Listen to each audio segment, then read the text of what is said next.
Welcome with Maisha channel. আসসালামু আলাইকুম বন্ধুরা, উইথ মাইশা চ্যানেলে তোমাদের স্বাগতম। বন্ধুরা, আজকে আমরা এক অধ্যায়ের পড়ব প্রাণের জীবন চক্র। তো চলো বন্ধুরা শুরু করি। পূর্বে পৃষ্ঠায় আমরা পড়লাম যে সপুষ্পক উদ্ভিদের জীবন চক্র। এখন আমরা পড়ব প্রাণের জীবন চক্র।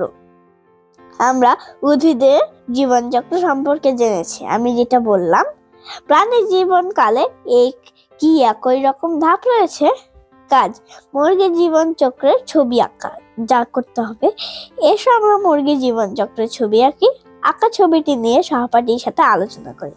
একটা ডিম, এই ডিমটা ধীরে ধীরে গরম হয়ে একটি বাচ্চা ফোটে। এটা হলো বাচ্চা মুরগি, ডিম ফোটানো বাচ্চা মুরগি। এই বাচ্চা মুরগিটা ধীরে ধীরে বড় হয়ে একটি পূর্ণাঙ্গ মুরগি হয়ে যায়। আমরা জানলাম ডিম থেকে বাচ্চা হয় এবং বাচ্চাটি ধীরে ধীরে বড় হয়। বড় মুরগি আবার ডিম পাড়ে। এভাবে চক্রটি চলতে থাকে। হাঁস, কবুতর, টিয়া, ময়না, কাক, কোকিল ইত্যাদি পাখিও ডিম পাড়ে। কাজ উদ্ভিদ ও প্রাণীর জীবন চক্রের তুলনা। বন্ধুরা, এর তুলনাটা করতে এখন আমাদের অনেকটি মাত্রা লাগবে। যা করতে হবে, নিচে একটি মরিচ গাছ এবং মুরগির জীবন চক্রের ছবি দেওয়া হলো। তো চলো বন্ধুরা, এখন আমরা দুটো জিনিসের জীবন চক্রটা মিল করি। আচ্ছা দেখো বন্ধুরা, এইটা এখানে হলো একটি পাতা।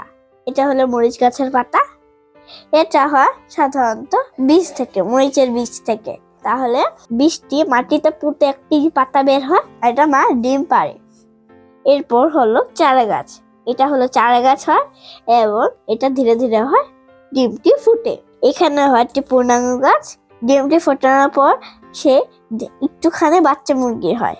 এরপরে মরিচ গাছে মরিচ ধরে, এরপর হয় পুরো মরিচ, মানে গাছ থেকে মরিচটি ছিঁড়ার পর। দেখো, এটা আমরা সাধারণত ভাতের সাথে খেয়ে থাকি বা তরকারিতে দিয়ে থাকি।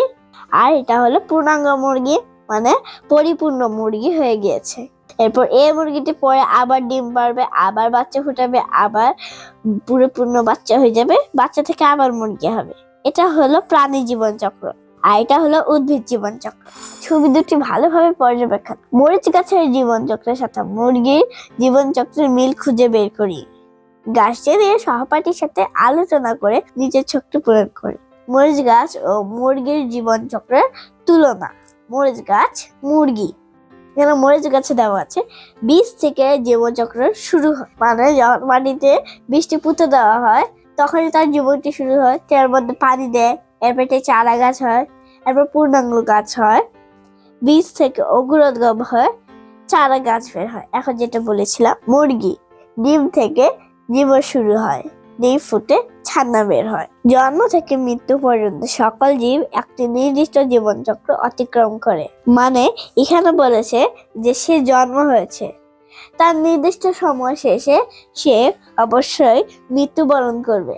এরপর নতুন বংশধর তৈরি করবে, মানে ডিম ফোটার পর তার সময় শেষ হয়ে গেল, এরপর সে মৃত্যুবরণ করলো। এরপর ওই ডিম থেকে বাচ্চা ফুটে, এরপর বাচ্চা থেকে পূর্ণাঙ্গ মুরগি হয়।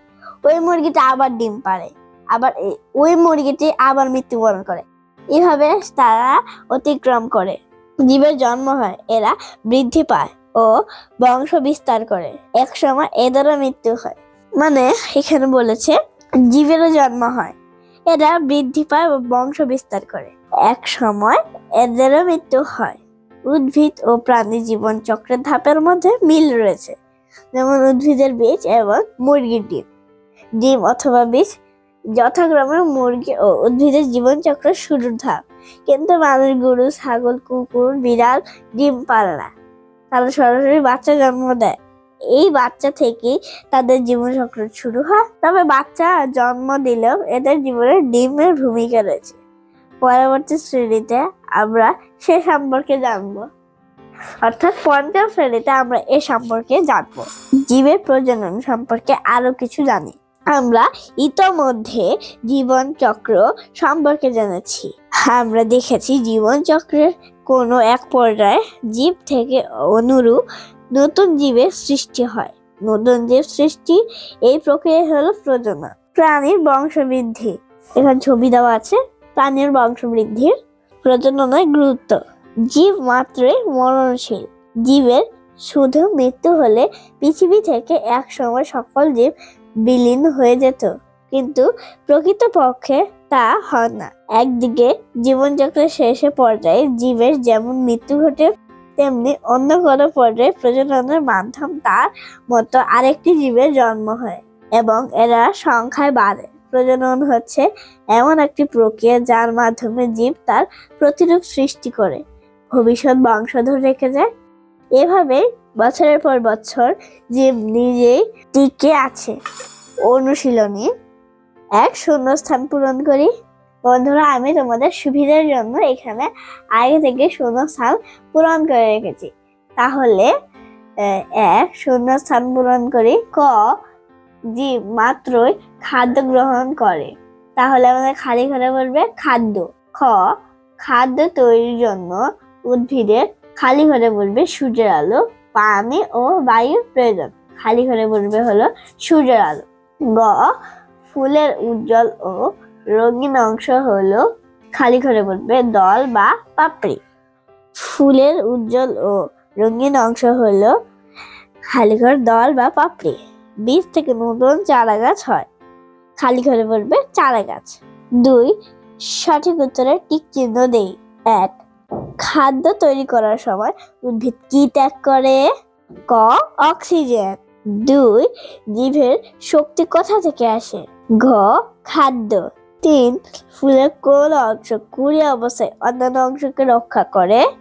বৃতি। 3, শুদ্ধ বাক্য হলে তালে বাসায় রসুকার এবং অশুদ্ধ হলে স্বরে অ লিখি। ক, উদ্ভিদ নিজের খাদ্য নিজেই তৈরি করে, এটি হলো শুদ্ধ। খ, গাছের পাতায় পরাগরেণু উৎপন্ন হয়, অশুদ্ধ। গ, শ্বাস গ্রহণের সময় উদ্ভিদ অক্সিজেন গ্রহণ করে, এটা হলো শুদ্ধ। বন্ধুরা, 4 সংক্ষিপ্ত প্রশ্ন উত্তর আর এই 5 বর্ণনামূলক প্রশ্ন উত্তর, এটা আমি তোমাদের পরবর্তী ভিডিওতে ভালোভাবে আলোচনা করে দিব। কি কি বোঝানো হয়েছে এবং কি কারণে বোঝানো হয়েছে সে সম্পর্কে সমস্ত ধারণা আমি দিয়ে দিব। তো আজকের মতো এখানে শেষ করছি। সবাই ভালো থেকো, সুস্থ থেকো। পরবর্তী ভিডিওতে আবার দেখা হবে। আল্লাহ হাফেজ।